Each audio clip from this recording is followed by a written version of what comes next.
Bathroom পায়খানায় নিয়ে যাবে।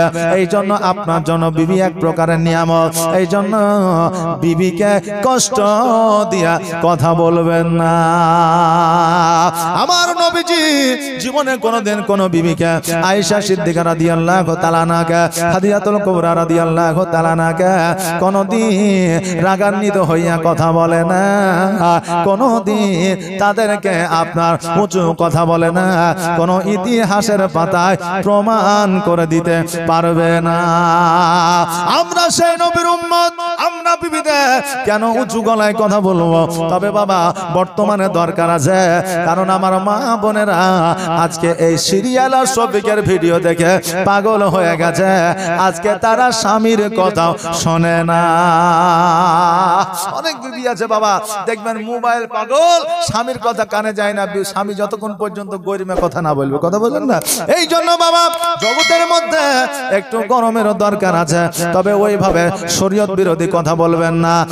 বাবাজি ভাইরা, আমার হযরত মুসা চলে জঙ্গি গোটে গোটে পায়ে বাড়িতে আসলে, আসার পরে বললে, স্বামী গো আজকে সকাল সকাল আমার বাড়িতে আপনি হাজির হয়েছেন, কারণটা কি? হযরত মুসা চলে জঙ্গি বলে, বিবি রে আজকে বড় একটা খুশির খবর নিয়ে এসেছে, আজকে বড় একটা আনন্দের খবর নিয়ে এসেছে। বাবা জগতের মধ্যে আপনি বাবা হতে চললে, জগতের মধ্যে একজন মা যখন মা হতে চলে, এই খবরটা সবার আগে কে দেয় বাবা? কে দেয়? মা দেয় না স্বামী দেয়? স্ত্রী না স্বামী? স্ত্রী দেয়। বাবা জানা শোনা কথা, ওই খবরটা সব চাইতে বেশি আগে আপনার স্ত্রী দেবে, আমার স্ত্রী দেবে। কিন্তু বেরাদা এই জায়গায় খবরটা আমার হযরতে মুসা চলে জঙ্গি দিয়েছেন। জোরে বলেন সুবহানাল্লাহ। মুসা চলে জঙ্গি বলে, বিবি এতদিন পর্যন্ত আমাদের ঘরে সন্তান আসে না, আমরা একটা সন্তান জন্ম দিতে পারি না।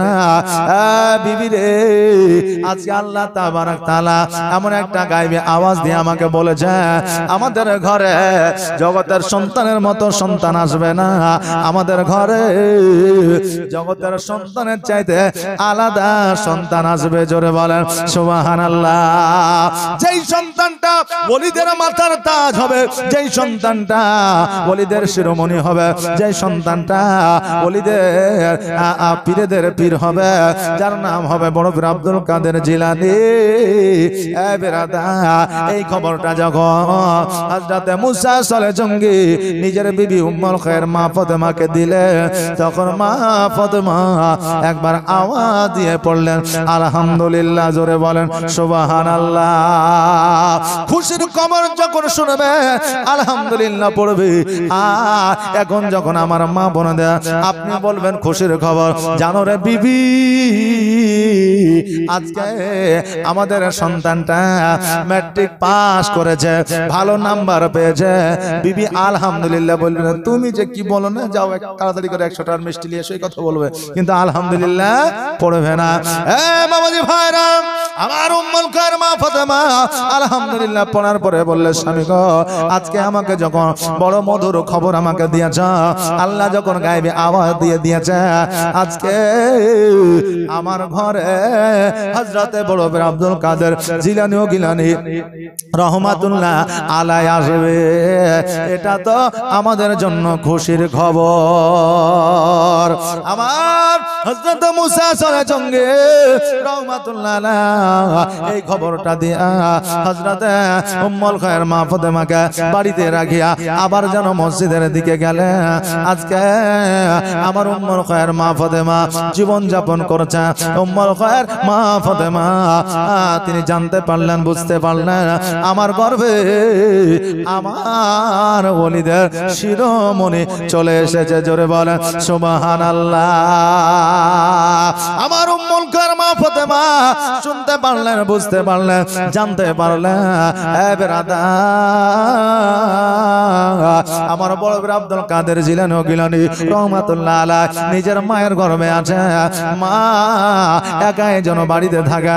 আমার হযরতে মুসা সলে জঙ্গি আমেরিকার বুকে সবচাইতে বড় মসজিদে ইমামতি করে। যেহেতু তিনি একজন আলেম ছিলেন, যেহেতু তিনি একজন আল্লাহর ওলি ছিলেন, এইদিকে একজন ফকির এসেছে উম্মুল খায়ের মা ফাতেমার বাড়িতে। এবার বাবা উম্মুল খায়ের মা ফাতেমা জীবনে কোনোদিন বাইরে আসে না, জীবনে কোনোদিন বেপরদায় আসে না, জীবনে কোনোদিন বেপরদায় চলাফেরা করে না। ফকির মিসকিন আসলে জানাল দিয়ে পর্দার সহিত আপনার যেন ভিক্ষা দিতে। ওই দিন ফকির এসেছে, আর ফকির আসার পরে ভিক্ষা চেয়েছে। এইদিকে আপনার হযরতে উম্মুল খায়ের মা ফাতেমা জানালা দিয়ে আপনার পর্দার সহিত ভিক্ষা দিতেছিল। এবার ফকির বলতেছে, শোনো রে মা, আজকে আমি ওই রকম ভাবে আমি ভিক্ষা নিই না, কারণ ওইভাবে যদি ভিক্ষা দাও আমি ভিক্ষা নিব না। আজকে তোমার মধ্যে বড় আত্ম অহংকার এসে গিয়েছে, যার জন্য তুমি জানালা দিয়ে চুপায়িত ভাবে লুকায়িত ভাবে তুমি আমাকে ভিক্ষা দাও। আমার উম্মুল খায়ের মা ফাতেমা চিন্তা করে, আল্লাহ গো, আজকে যদি এই ফকিরে ঘুরে যায় ফিরে যায়, আমি কাল কিয়ামতের দিনে জবাব দিতে পারবো না। আজকে আমার স্বামী কাল কিয়ামতের দিনে জবাব দিতে পারবে না, এই জন্য আমি ফকিরকে ঘোরাইয়া দিব না। যারা আল্লাহর ওলি হয়, যারা আল্লাহর মুমিন বান্দা হয়, যারা আল্লাহ ভীরু হয়, তাদের কাছে যদি দেওয়ার মতো কিছু থাকে কোনোদিন ফকির মিসকিনকে ঘুরাইয়া দিবে না, কারণ আমার নবীজি ফকির মিসকিনকে কোনোদিন ঘুরাইয়া দেয় না। ও বেরাদা, আমার উম্মুল খায়ের মা ফাতেমা বাইরে এসেছে, আসার পরে ওই ফকিরকে বলে, ফকির গো আসো আসো, আমি দরওয়াজার কাছে এসেছি, আজকে তুমি আমার আমি এই যে টাকাটা দিচ্ছি, আমি যেটা দিচ্ছি সেটা তুমি নিয়ে যাও। ওই ফকির দরবার যখন আপনার দরওয়াজার সম্মুখে এসেছে, লক্ষ্য করেছে বাড়িতে কেউ না, আইডে সাইডে পেছনে কেউ না। উম্মুল খায়ের মা ফাতেমা হাতখানা দেখেছে, তবু আপনার পর্দার সহিত ওই ফকির বলতেছে, হাতখানা যদি এত সুন্দর হয়, তার না জানি চেহারা কত সুন্দর হবে। এই বলে বাবা আমার উম্মুল খায়ের মা ফাতেমা ওনার হাত ধরে যেন টানাটানি শুরু করেছে। এবার উম্মুল খায়ের মা ফাতেমা আল্লাহকে বলতেছে, আল্লাহ গো, ইজ্জতের মালিক তুমি, বেইজ্জতের মালিক তুমি। আল্লাহ আজকে তুমি যার ইজ্জত দিয়েছ, আল্লাহ গো, পৃথিবীর কোনো মানুষ তাকে বেইজ্জত করতে পারে না, আর যাকে তুমি ইজ্জত দাও না, পৃথিবীর কোনো মানুষ তাকে বেইজ্জত করতে পারে না। আল্লাহ গো, আজকে ইজ্জতের মালিক তুমি আল্লাহ। আল্লাহ বলে, উম্মুল খায়ের মা ফাতেমা, আজকে আমি নয়, আজকে আমার ফারিস্তা বর্গ নয়, আজকে তোমার গর্ভে যে সন্তান আছে বড় পীর আব্দুল কাদের জিলানী, সেই তোমাকে বাঁচায় নিবে। জোরে বলেন সুবহানাল্লাহ। ওই আমার বড় পীর আব্দুল কাদের জিলানী ও গিলানী রহমাতুল্লাহ আলাইহি এত জালালি মেজাজের ছিলেন, আজকে উনি বাঘ হইয়া জগতের মধ্যে এসেছিলেন, আর ওই বাঘ হইয়া জগতের মধ্যে আসিয়া ওই ফকিরের বুকের উপরে চাপিয়া তার কলিজা খানা বাহির করে ফেলে দিয়েছিলেন। জোরে বলেন সুবহানাল্লাহ। আজকে এই জন্য বলা হয় আহলে সুন্নাত ওয়াল জামাতের মানুষ, আহলে সুন্নাত ওয়াল জামাতের আলেমরা বলে, আমার বড় পীর আব্দুল কাদের জিলানী ও গিলানী রহমাতুল্লাহ আলাইহি মায়ের গর্ভ থেকে ওলি হয়ে জগতের মধ্যে এসেছেন। জোরে বলেন সুবহানাল্লাহ।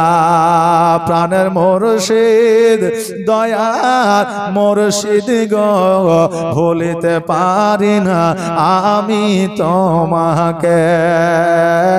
প্রাণের মুর্শিদ দয়ার মুর্শিদ গো, ভুলিতে পারি না আমি তোমাকে। আর তুমি আছো বাগদাদে, আমি আছি বাংলা, না জানি দেখা হবে কবে দুজনের। প্রাণের মুর্শিদ দয়া মুর্শিদ গো, ভুলিতে পারি না আমি তোমাকে। দয়ার মুর্শিদ প্রাণে মুর্শিদ গো ভুলিতে পারি না আমি তোমাকে। বাবাজি ভাইরা, যখন কলিজাটা বাইর করে ফেলে দিলাম আজকে উম্মুল খায়ের মা ফাতেমা আল্লাহর দরবারে শুকরিয়া আদায় করলো।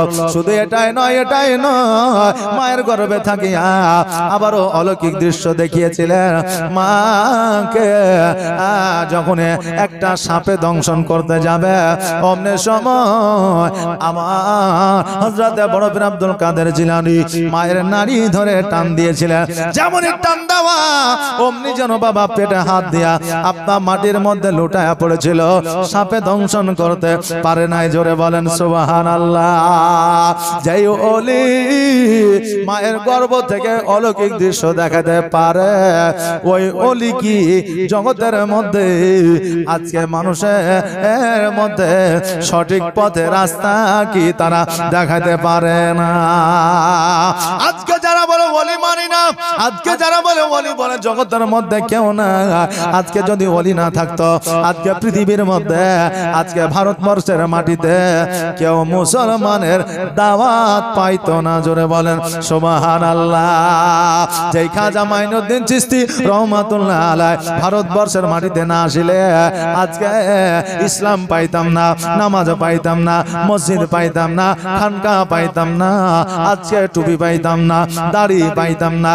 আজকে জগতের মধ্যে ভারতবর্ষের মাটিতে এত মুসলমান থাকার পরেও আজকে তারা চাইছে মুসলমানদেরকে মিটিয়ে দিতে। বেরাদা আজকে কেন কিয়ামত পর্যন্ত এদের দ্বারা সম্ভব হবে না। ও বাবাজি ভাইরা, আমার হযরত মুসা আসলে জঙ্গি রহমাতুল্লাহ আলাইহি এই কথা যখন শুনতে পাইলেন উনি চিন্তা করলেন আমি আর মসজিদে যাব না। এবার বাবা জুম্মার ইমাম হয়ে গেলেন।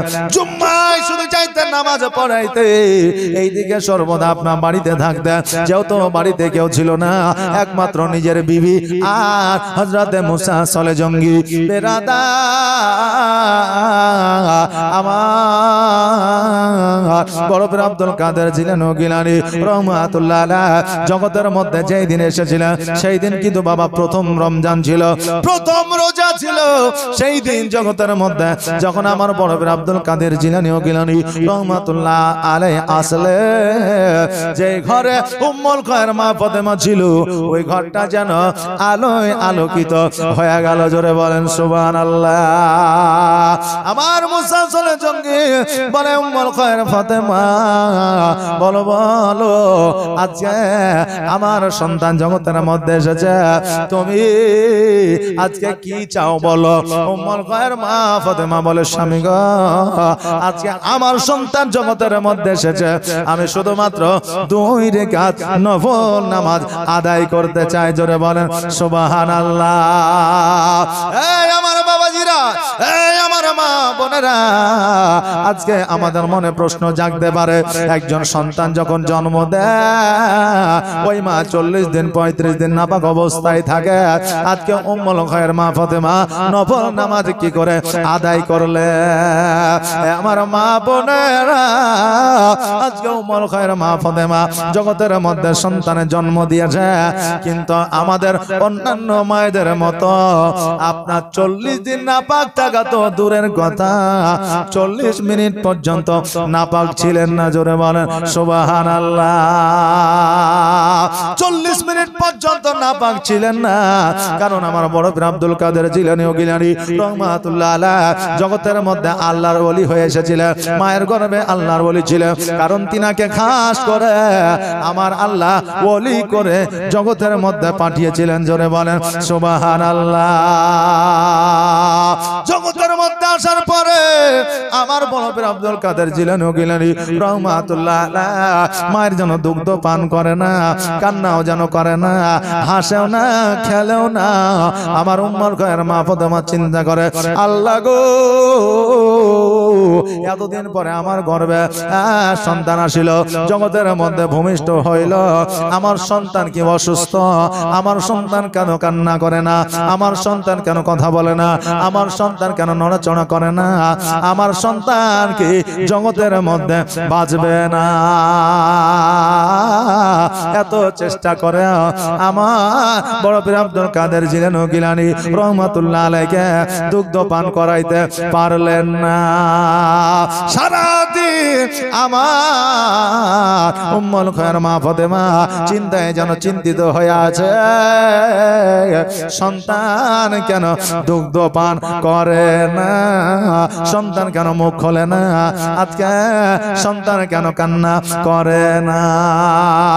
এইদিকে যেমন বাবা মাগরিবের আজান শুরু হয়ে যায়, আল্লাহু আকবার, আল্লাহু আকবার, আল্লাহু আকবার, আল্লাহু আকবার। এইদিকে মাগরিবের আজান যখন শুরু হয়েছে, আমার বড় পীর আব্দুল কাদের জিলানী গিলানী রহমাতুল্লাহ আলাইহি নিজের মায়ের দুগ্ধ যেন পান করতে আরম্ভ করেছে। জোরে বলেন সুবহানাল্লাহ।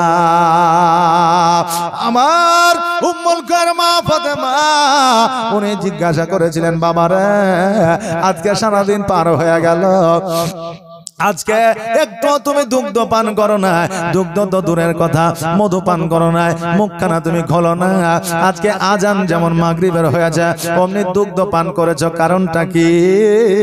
আমার বড় পীর আব্দুল কাদের জিলানী গিলানী রহমাতুল্লাহ আলাইহি বলেছিলেন, মা গো আমি যেই দিন জগতের মধ্যে এসেছিলাম সেই দিনটা ছিল রোজার প্রথম দিন, অতএব মা আমি জগতের মধ্যে এসেছিলাম তো এসেছিলাম আমি রোজা রেখে শেরি খেয়ে জগতের মধ্যে এসেছিলাম। জোরে বলেন সুবহানাল্লাহ। মা আমি রোজা রেখে জগতের মধ্যে এসেছিলাম, আর মাগরিবের আজানের সময় আমি তোমার দুগ্ধ পান করিয়া আমি ইফতার করেছিলাম। জোরে বলেন সুবহানাল্লাহ। আকাশের চাঁদা এই নে চুমা দে ফেরে পায়। জোরে বলেন সুবহানাল্লাহ। আয় আয় আকাশের চাঁদা এই নে চুমা দে ফেরে পায়। মোর মাসুম ওলি জানের কোলে তুই এলি বাপ রোজার মাসে, একটু দুধ খাইয়ে শুধু মধু নিয়ে কে যেন আসে। ওরে হুর মালিকা,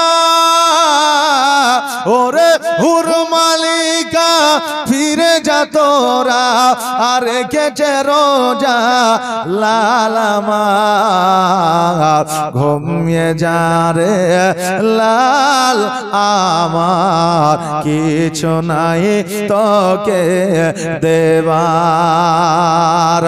এ ফাতেমা,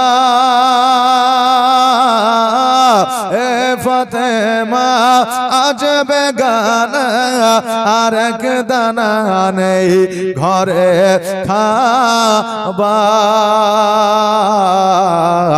ঘুমিয়ে যা রে লাল, আমার কিছু নাই তোকে দেবার। ও বিরাদার,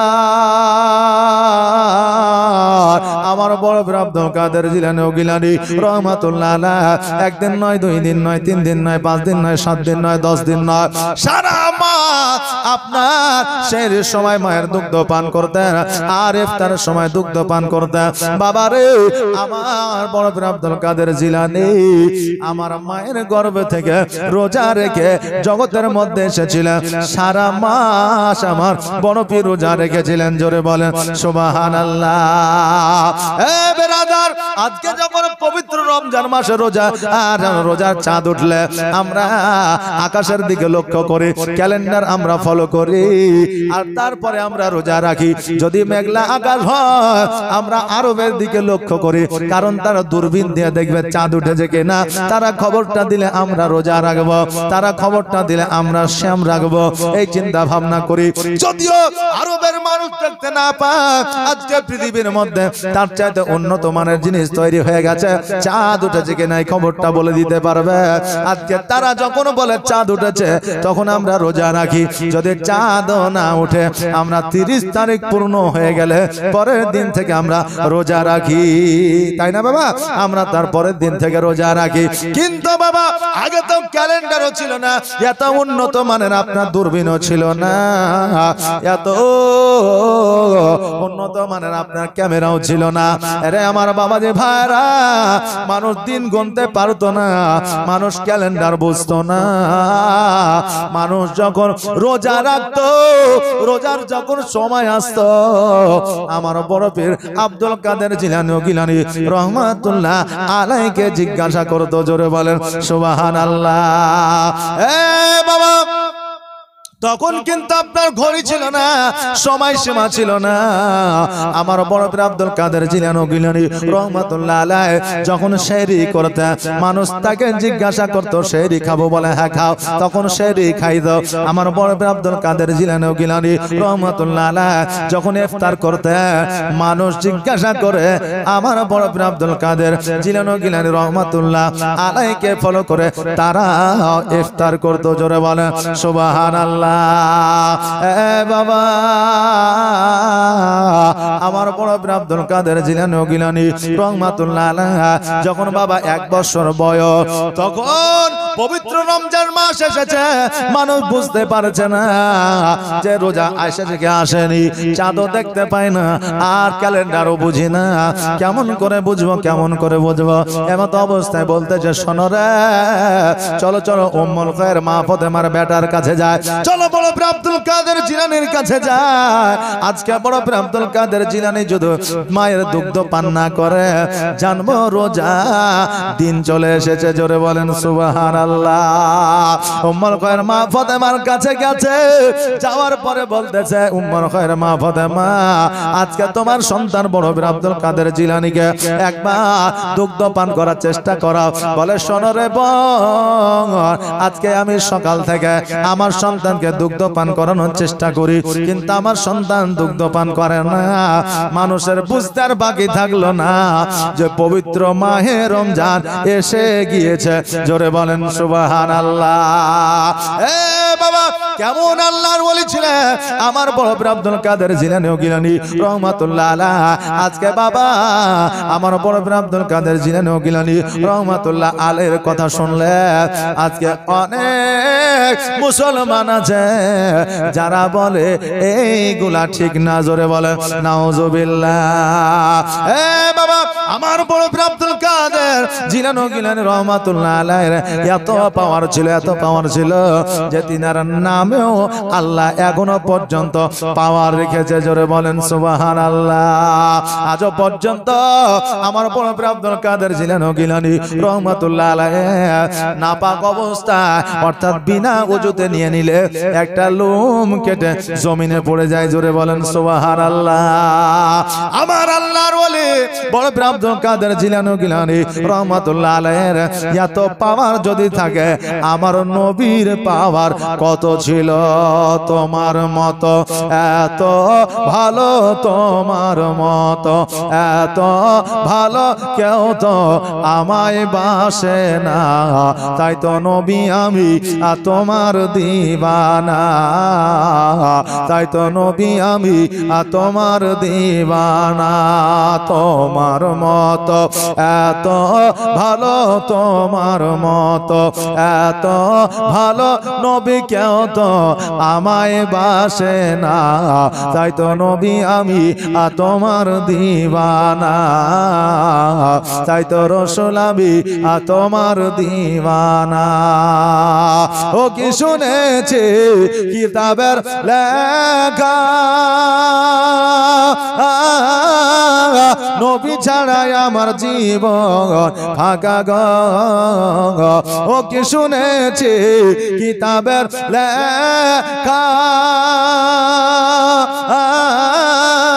নবী ছাড়াই আমার জীবন ফাঁকা গো নবীজিকে ভালো না বাসিলে নবীজিকে ভালো না বাসিলে আল্লাহ পাওয়া যাবে না তাই তো নবী আমি তোমার দিওয়ানা তোমার মতো এত ভালো তোমার মতো এত ভালো কেউ তো আমায় বাসে না তাই তো নবী আমি তোমার দিওয়ানা তাই তো রাসূল আমি তোমার দিওয়ানা আল্লাহুম্মা সাল্লাল্লাহু